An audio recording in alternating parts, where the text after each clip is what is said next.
Madaming bagay ang nagsisimula sa isang ideya, isang layunin, isang pinapangarap na katapusan.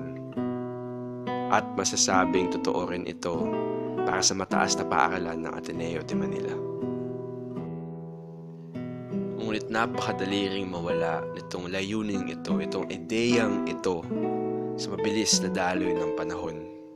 Kung kaya't mainam yatang tanungin kung nakakasabay pa ba ang mataas na paaralan ng Ateneo de Manila sa daloy na ito.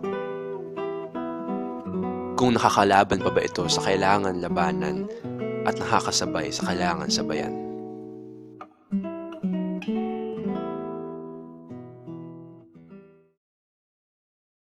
Tinanong sa mga mag-aaral ng ika-12 baitang sa isang survey kung sa palagay ba nila ay naging makabuluhan sa kanilang espiritual na buhay ang espiritual na paghubog ng mataas na paaralan ng Ateneo de Manila.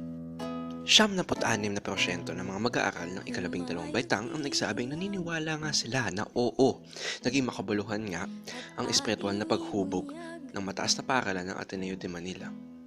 Kung kaya tumungo kami sa opisina ng Associate Principal for Formation upang tanungin kung bakit nga ba napakataas ng mga datos na ito. Kung ano nga ba ang basehan ng programang espiritual na paghubog ng mataas na paaralan ng Ateneo de Manila. Ang basehan ng spiritual formation ng Ateneo High School, ang pinaka basehan ay ang ating pagmamahal sa Diyos. Bakit yun ang basehan? Kasi wala ang Ateneo, wala ang mga Jesuit, wala ang eskwelahan na to kapag wala ang relasyon natin o ugnayan natin sa Diyos. Ngunit paano nga ba nagiging makabuluhan itong spiritual na paghubog na programang ito? Paano ko ba ginagawa makabuhulugan ang programa ng Upward? Isa kaming team, hindi lang talaga ako yun. Ang team na to ay makikita mo dahil magka-partner kami. Ang guidance, ang CSIP, at saka ang campus ministry. Bakit sila magkasama at hindi pwedeng paghiwalayin? Unang-una, kapag sinasabi nating development o paghubog, ang hinuhubog natin unang-una ay yung tao. So, kailangan lumalaki siya o lumalago siya o yun nga, nag-improve siya sa dapat na stages. So, it is developmental and it is age-appropriate dapat. So, ang gaya na sa tinitingin sa'yo, ngayon ba na grade 12 ka, ano yung mga needs mo na?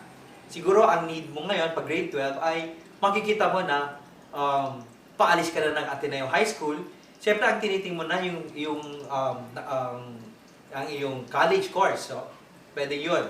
So, yun ang una, human development. Second, spiritual development. Yun ang campus ministry. At pangatlo, yung community education na lumalaki ka din na nade-develop yung puso mo para sa mga mahihirap. Kasi nga, ang Atenista, dapat ganito. Ang buhay niya, laging para sa iba. Kaya sinasabi natin, persons for others. Malalaman ko kung Atenista ka, kung ang buhay mo talaga ay ganon. Inaalay mo yung buhay mo sa paglilingkod sa kapwa. So yung tatlong yun, magkakadugtong. So paano namin ginagawa makabuluhan? Unang-una, kilala namin yung tao. Kung mahalata mo, ang guidance, kinakausap kayo one-on-one ng guidance counselor. Sa ibang eskwelahan, ang ginagawa nila, tatawagin ka ng guidance counselor kapag meron kang problema. Sa atin, hindi. Tinatawag kayo talaga, may one-on-one siyang section. Doon ka namin kayo nakikilala. At saka, meron kaming record ng lahat ng mga dinadaanan nyo. Pinakita ko na kanina ang aking mga records ninyo.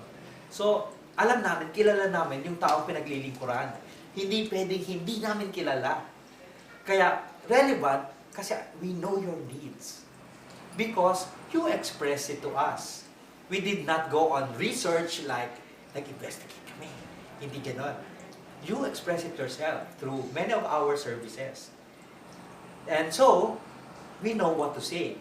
We know what are the angles that we have to use in order for you to be able to reflect on yourself better, how you'll be able to appreciate yourself, even if you have your past, even if your family is not that ideal. And to me, what is important that you get to find God even in your life. Okay? So, in your life, whatever it is, okay, whatever status that you have.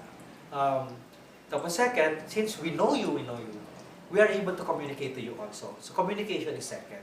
How do we communicate? Come to the campus ministry and you'll know. We talk to you. We do not look at the campus ministry as an office. Right? Like you see people sitting on a chair with a table like that of a bank or the usual office. No, when you come, we talk to you. We interact with you. Because to us, the campus ministry is a ministry. It's a relationship that we establish. So we get to know you better. And then second, I use social media, you know. My IG is JB Gonzalez SJ. My Twitter is JB Gonzalez SJ. My Facebook is JB Gonzalez SJ. Why? Because I want you to know that I am accessible to you. I want you to know that if you're grounded by your parents, you can talk to me. I want you to know that whatever happens to you, I am here. I will not leave. Okay, there is someone whom you can talk to. I want you to be accessible. I want you to know that I am accessible to you. That's why I am on social media. Ngunit ano naman kaya ang palagay ng mga mag-aaral mula sa ika-12 baitang sa mga gawain na nasa ilalim ng espiritual na paghubog ng AHS? Muli itong malalaman sa isang survey na pinasagutan sa mga mag-aaral ng ika-12 baitang kung saan pinarate sa kanila ang mga gawain na nasa ilalim ng programang espiritual ng AHS. Bigyan nila ng 4 ang gawain kung sa palagay nila ay naging makabuluhan ito sa kanilang espiritual na buhay at 1 kung hindi naman.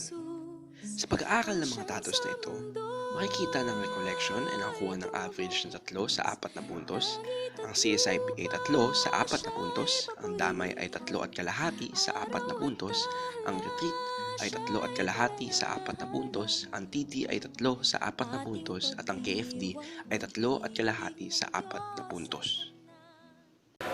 Ilang mga mag-aaral mula sa ika-9 na baitang ang nakapanayam upang makita ang kinabukasan ng mataas na paaralan ng Ateneo de Manila. Ako si Matitan ng 9A. Naniniwala ako na mas magiging malapit ako sa Diyos. Naniniwala din ako na isasagawa ko pa rin yung AMDG, yung Lux and Domino na itinuruan na sa akin mula sa Ateneo. At gagawin ko pa ang mga ginagawa ng mga Atenista na yon tulad ng pagdarasal ng Rosario, etc. Alright, thank you. Ako si Ago Bugtong mula sa 9C. Pagtatapos ko sa Ateneo, naniniwala ako na mas magiging magpakumbaba ako. Mas malapit pa ako sa Diyos, lalong-lalo na at sa tingin ko, masasabuhay ko pa rin ng AMDG ang mga natutunan ko dito ng mga tulad ng mga matututunan ko sa mga galing sa CSIP. Tatapos ko sa Ateneo, makikita ang spiritual ko ng buhay sa araw-araw kong ginagawa at sa paggagawa ko ng pagsasabuhay ng AMDG. Alright. Ang espiritual na paghubog ay matuturing na isang napaka-personal na gawain kung kaya't masasabing kahit ano namang gawin ng tanggapan ng Associate Principal for Formation ay nasa sa mga estudyante naman kung nais nilang tunay na mapalapit sa Diyos at kung nais nilang tunay na maging tao para sa kapwa.